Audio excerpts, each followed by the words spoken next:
महाराज म्हणतात की आपण काही वस्तू घेत असताना निरीक्षण करून जे चांगले आहेत तेच आपण घ्यावे आणि आपल्या चित्ताला साक्षी ठेवून घ्यावे असे म्हणतात. काय म्हणतात? थोडे परी निरे आविट ते घ्यावे खरे, घ्यावे जेणे नये तुटी, बीज वाडे बीजापोटी, चित्त ठेवी वाही उपचारे चाड नाही, आपुले ते हित फार, तुका म्हणे खरे सार. तर आपल्या व्यवहारामध्ये जे काही हवे असेल तेवढेच घ्यावे. आपल्याला जे आवश्यक आहे तेवढंच घ्यावं. जे अवीट आहे, खरे आहे ते घ्यावे. म्हणजे कधी न विटणारं, कधी नष्ट न होणारं जे आहे, चांगलंच आहे ते घ्यावे.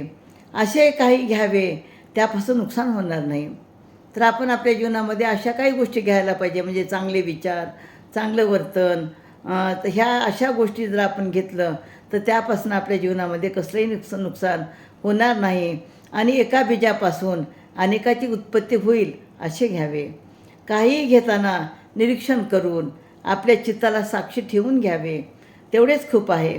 तुकाराम महाराज म्हणतात, ज्यामध्ये आपले हित आहे तेच घ्यावे, तेच खरे आणि चांगले. म्हणजे आपल्या जीवनामध्ये आपण ज्या काही गोष्टी घेतो, जे आपल्यासाठी हित आहे, आपल्यासाठी चांगले आहे तेच घ्यावे आणि तेच आपल्यासाठी आवश्यक असतं, असे या मगातनं सांगतात. रामकृष्ण हरी.